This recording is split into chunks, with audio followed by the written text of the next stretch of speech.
Hello, and welcome, my Sagittarian collective Sun, Moon, Rising, Venus sign. Welcome to your 7-card draw. What do I need read for this full moon in November, waning to the new moon in December? I am your reader, Angelo Lyons, Mal for short, professional witch, professional intuitive, president of DrawingTheCircle Productions since 1998, author of Words of Grace, from a professional witch, available on Kindle and soon to be any day now, actually tomorrow at the time of this recording, on Patreon. Links will be in the description box, probably retroactively by the time I get it all done. So welcome aboard if you are new to my channel. A 7-card draw is just one card from 7 different decks, getting you clues, tips, and hints about a specific astrological timeline. The astrological timeline we are looking at is a waning moon from full to new, reducing, letting go, forgiving, clearing space for the new to come in from new to full. The 5-card draws I do. Let's look at it. We're looking at a very, very interesting, again, full moon on Friday, November 19th. It is a lunar eclipse as well as a full moon, but it goes void, of course, all at the same time at 3:57 a.m. Before that, the moon is waxing in Taurus. So if you really want to do your money magic, waxing to full Taurus moon on a Thursday, that's really good, and that's the day I'm going to be launching my Patreon. I'm so excited. All the extended readings are already uploaded there, and it's a lot of fun. So anyway, we are then looking at the waning moon. The waning moon to the new moon in Sagittarius on Saturday, the 4th of December, 2:43 a.m. All times are Eastern. I'm from New York, so you're able to wake up in that new Sagittarian mutable fire energy. So, general read. Take what resonates, leave what doesn't. Check your other signs to get more information about what we're about to look on, perhaps from a different planetary point of view, or maybe another timeline entirely, because we all have a lot going on that we need to deal with, waxing or waning. I guess that's about it, except to say that all the decks that I read are always in the bottom of the description box with links if you would like to check them out and patronize the companies, the artists, the writers, and all of that. Please do. Otherwise, both feet on the floor if you can. Focus on your breath if you will. I will do the same due to the clarity, guidance, and grace that I can for this waning moon. Please take a nice deep breath. And here we go. In a very busy morning. As I call upon the collective pantheons of angels, archangels, goddesses, gods, ascended masters of the General Assembly, the higher selves of all involved, 5th dimension and above, 8th chakra and above, as well as the spirit animals and totems for the Sagittarian collective. Sun, Moon, Rising, Venus signs watching this video, receiving this reading. What is the dominant 8th chakra archetype using the Carolyn Mace archetype cards? This full to new, the divine family archetype of the Martyr. Let's talk about it. It's not immediately what you think it is. It's in the title, so I'm sure a lot of people just steered away from it just because of that word. But, you know, we have archetypes for a reason, a season, or a lifetime, right? It can last a day, a week, a month. Consider that a reason. A season for a year or two, maybe. And sometimes you have archetypes for a lifetime. We all do. The Martyr, let's look at this. The shadow and the light, the pain to peace, the toxic to healthy, the lead to gold. This is the releasing, the letting go. Lead has 3 more atoms than gold on the periodic table. Look, I did math. That is a waning moon thing. The shadow attribute, addiction to self-pity. We've all gone there. We've all gone there. But I can think of, like, I don't know, at least 10 people off the top of my head that have this lifelong, addicted to self-pity. That's what people immediately think of when they hear the word martyr, almost like a trigger response if you've ever dealt with one. But we all have moments of that, and hence the shadow work indicated in this reading to move you into the light of learning the transcendent nature of service to oneself or a cause. I mean, if you go scripturally, look at all the divine martyrs there have been. Now, personally, I am not a martyr in that way. Not that I don't have my moments. We all do. I'm self-employed. So there was that moment in there for Virgo, which is what I am. But that transcendent nature to oneself or a cause through service is so huge. And that I have touched into. That I have felt. Let's keep going. This can be about anything, any kind of relationship or work or whatever. So the next card, Daughters of the Moon, will be the next 4 chakras down, because the 8th chakra archetype changes the electromagnetics and dynamics of all the chakras underneath it. These will be your internal world, your yin energy, your feminine energy, personal level of power. Please take a nice deep breath. As I call upon my goddesses of fire, the sign of Sagittarius, powers of the South, please, 1 card in clarity for the Sagittarian collective. Sun, Moon, Rising, Venus sign watching this video, receiving this reading. This is usually where the shadow work goes down consciously. So what's going on? Heart, throat, third eye, crown, for them to alchemize that martyr archetype this full to new. The Aquarian card, 8 court card, Ixchel, Crone of Blades. This is fixed air, so this would be the Queen of Swords. So certainly coming from, I'm definitely getting a third eye place of seeing this from a higher perspective. Sagittarians are good at that, right? They want to see the larger picture, ruled by Jupiter, right? That expansion. So getting up into the clouds, so to speak, to see the more GPS point of view, to kind of egalitarian, humanitarianism, 11th house dynamic, how you interact with the world, seeing us all as one human race, what, you know, that kind of stuff. Hands across America, link pinks. We are the world, we are the children, you get the deal. Let's look, lower 3 chakras. This is the yang part, the external part. You from the outside looking in, you from the inside looking out, can be both of those things. But lower 3 chakras, your relationships in the world. Root chakra, groups, tribes, circles of people, genetic, political, you name it. Any more than 2 people, it's a tribe. Second chakra, one-on-one dynamic, your relationship with other people and things. And third chakra, solar plexus, your relationship to yourself, your intuition, your self-esteem, your honor code, what you will, what you won't, what you do, what you don't, which does change and evolve as we grow. Please take a nice deep breath.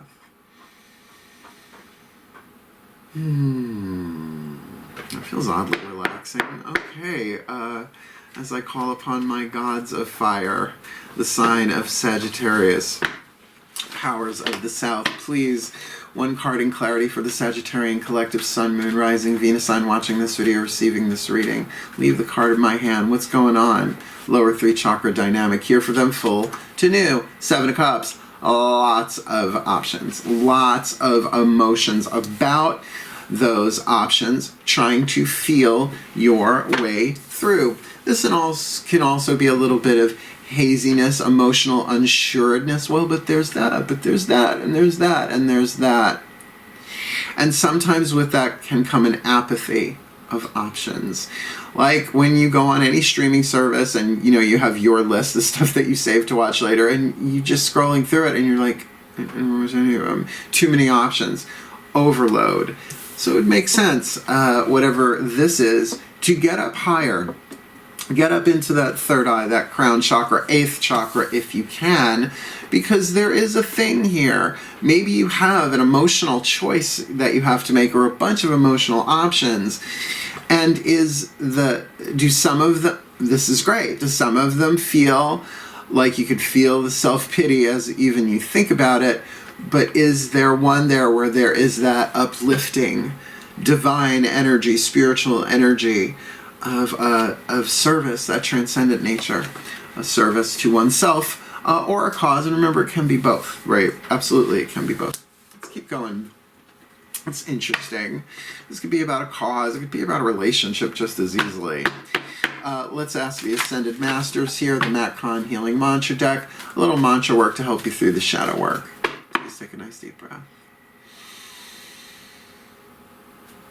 So I call upon the Ascended Masters General Assembly, please. One card in clarity for the Sagittarian Collective Sun, Moon, Rising, Venus sign watching this video, receiving this reading. I still get that sort of relaxed, calm vibe off that Seven of Cups there. So maybe that's the very thing to kind of pull like Aquarians do. They don't pull just back, they pull up. They really want to see from the stratosphere, fixed air. So what is the perfect healing mantra that they can fix with their air, with that Aquarian card on the inner, to alchemize this Martyr with that Seven of Cups on the outer, this full to new? Asking for angelic support.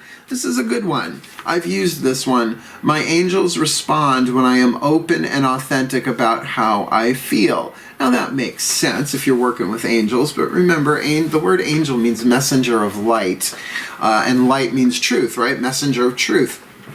So I'm going to read it from the Bookie book, but that part about being authentic, about how you really feel in a given moment, which again, this Seven of Cups, if we see this from the outside looking at you, to just be really honest and authentic with them. I'm going to read you this. My angels respond when I am open and authentic about how I feel. When asking for angelic support, you're requesting solutions from a higher realm of consciousness. Start there, right? It's like, okay, I'm not asking people down here. I'm asking from something higher, which goes with the Aquarian card, by the way. Such a realm of consciousness works in accordance with free will to help you face your experiences instead of helping you avoid them. So they're saying it's your free will to ask them and to move through this. It can be delayed, but it probably can't always be prevented, whatever you're dealing with emotionally here. So you have the free will to do that.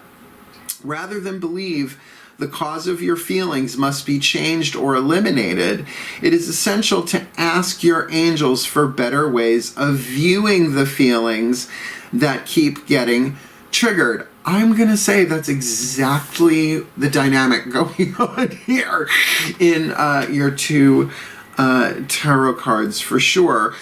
Because each trigger represents a healing, you are more likely to feel the presence of your angels when asking for their help to face your most difficult emotions in order to access angelic assistance. This sounds like emotional shadow work, just saying.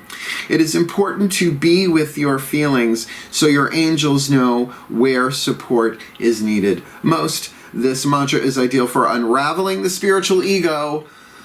Oh, that's a whole conversation. Giving up patterns of avoidance, because we all have them, and being a better receiver, right? To actually ask for help and assistance vertically rather than horizontally, and just say, all right, help, I don't know what to do, I fill in the blank, and just be honest and authentic about it. Oh, and the garbage man is here. Be right back. Oh, the dulcet tones of the dumpster going into the thing right outside my window. So just picking up where we left off here, because we're going to move on, to really be authentic about what it is you are feeling. And, you know, if you're doing the magical thing, cast circle, call quarters, invoke deity, whoever your angels are, have at it. All right.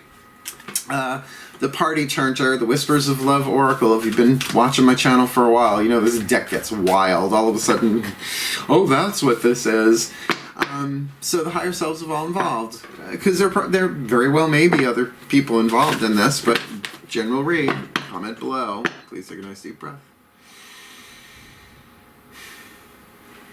They keep bringing me back to that cool, that sort of relaxed, calm feeling with the Seven of Cups. That could be like you're probably not freaking out, but at least you're not showing that. Getting up into those higher levels of consciousness, seeing it from a higher place and asking for help.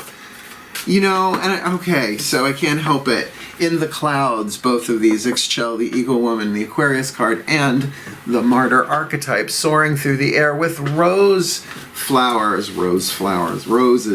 being thrown in the air with them. Usually a bravo, brava moment. So, breathe. As I call upon the higher selves of all involved, 5th dimension and above, 8th chakra and above, what is the whisper of love for this Sagittarian collective Sun, Moon, Rising, Venus sign watching this video, receiving this reading? The piece of information, inspiration, insight they need to alchemize that Martyr, Aquarius on the inner, 7 of Cups on the outer, asking for angelic support, this full to new. New love has been a favorite in this series.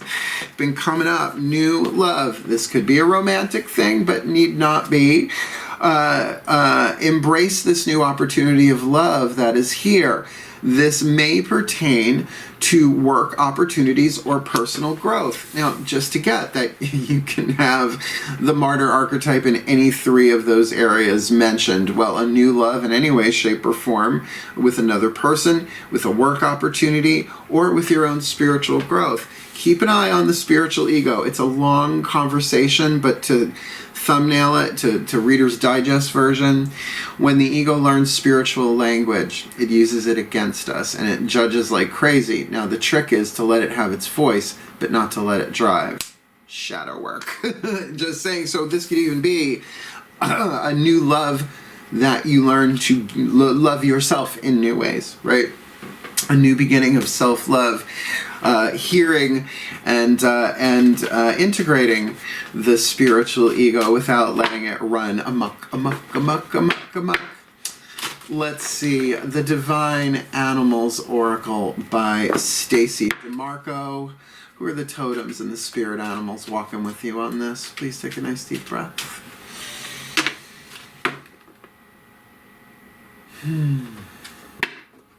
As I call upon the spirit animals and totems for the Sagittarian collective Sun, Moon, Rising, Venus sign, watching this video, receiving this reading, please, who walks with them, who flies with them, who swims with them, who crawls with them, alchemizing this martyr archetype, Aquarius on the inner, 7 of Cups on the outer, asking for angelic support in this new love situation, this full to new.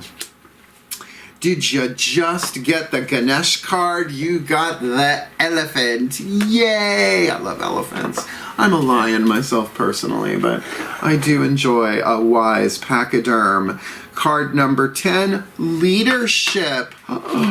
Leadership opened. Right, that's been happening a lot since I made the decision to go on Patreon. I'm taking my synchronicities when they come. Please take a nice deep breath. Card number 10, Elephant.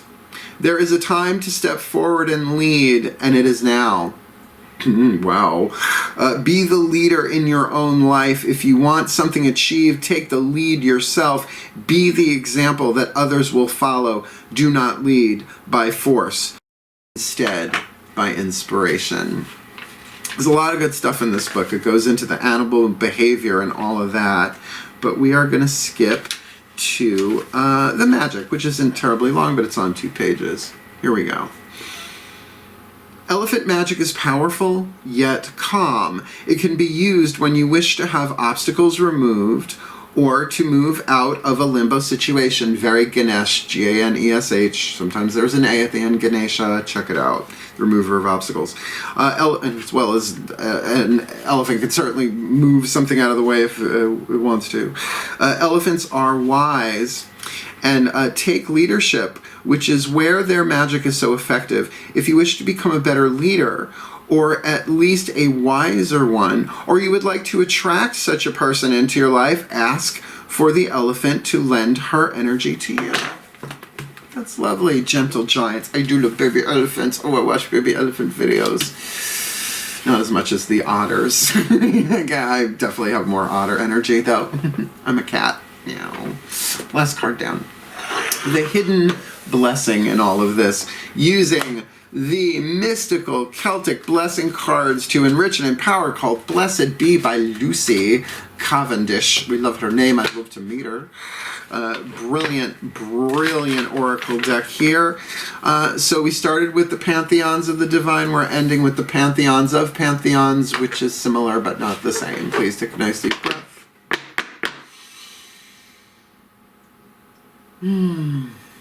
Yeah, there's this overall gentle feeling I get with this. Powerful. I get it with that martyr archetype.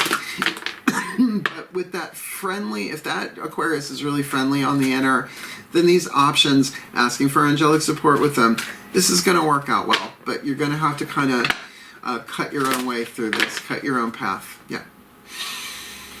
As I call upon the pantheons of pantheons for the Sagittarian collective Sun, Moon, Rising, Venus sign watching this video, receiving this reading, please, what is the hidden blessing here for the beloved Saggies, so they can alchemize this martyr archetype into learning the transcendent nature of service to oneself or a cause, that Aquarian, fixed air, Queen of Swords, Ixchel, Eagle Woman vibe on the inner, very third eye.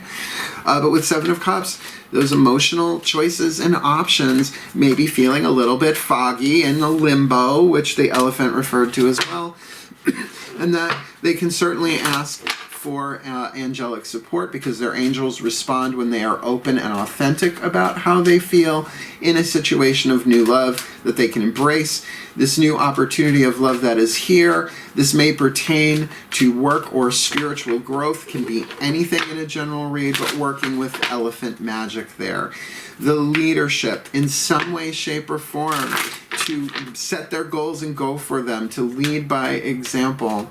What is the healing blessing, please, beloved pantheons of the divine, for the Sagittarians this full to new? A blessing of protection. And my two favorite colors is, you know, aside from black, I'll keep wearing black until they make something darker, are purple and green. I'm very Dionysian that way. A blessing of protection.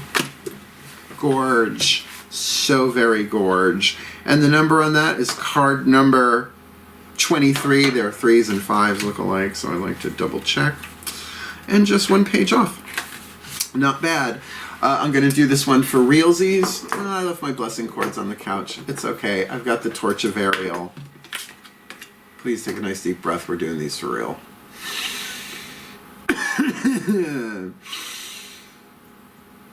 All right, pantheons, do it through me. A blessing of protection. A blessing to shield and safeguard you against harsh circumstances, people, weather, W-E-A-T-H-E-R. May the blessing of an ancient sword be yours, held high and shining, subduing all who may through intent or simple destructive force do you harm. May a great shield be held above you, so that when arrows rain down on you, they may glance off, leaving you untouched, unharmed, but with the great, glad, fierce joy of life given again to you. May the protection of the land beneath you be yours, so your feet are firm on the good earth, and all good food rises and finds its way to your table again and again. May your home, your creatures, your children, and all who dwell within your walls be sheltered and encircled with a ring of bright flame by the goddess, and let nothing that could harm you pass. And if you leave your home, let the path you walk be started with blessings, so that each touch of the earth upon your feet is gentle and safe and certain. May the rowan tree grow strong above you, and beneath her branches may there be protection. And with those gentle leaves come the blessings of kindness, tolerance, acceptance, and the embrace of nature and her medicine within you. May the cloak of the goddess be about you, keeping you warm and safe, shielded and sheltered, hidden from those who would do you harm, comforted and encouraged to keep going. For beneath her and with her blessing upon your path, you are protected and blessed, and from this you must know how precious and beloved you are to her. For the well-being of all, and with harm to none, as we will it, so let it be done. So motivate, and so it is. A little catch in my throat though. There's a throat chakra decision obviously you have to make with these options, and it might be a little tricky, but it does make sense. Find that transcendent nature of service to yourself and or a cause. Get up in there in those higher chakras. Look at it from a higher point of view, because you got a lot of emotional options and they can be a little triggery, and that's what it's saying here with this angelic support. When you get emotionally triggered, pull back, call to the angels, whoever you call to vertically, and say, I need help with feeling this feeling right in this moment, because this is an opportunity for new love, inner, outer, all the way around. But you have the ability to lead here with this elephant magic, or at least get the leadership that you need there to forge your own path with a blessing of protection by the gods themselves. The hidden blessing that you may see after you take a couple of more steps, or maybe not until this new moon, but certainly it is with you now, so take advantage of it. A good read. Thank you so much for watching. Come check me out on Patreon when it's time. It might be by the time you watch this. And certainly if you like the video, like it. You want more, subscribe. Comment, what is this about? Because I like to read that kind of stuff on my breaks. Otherwise, wishing you all the very best and the very, very, very blessed of this full moon to new November into December, my beloved Sagittariuses. Hail, farewell, and blessed, blessed be.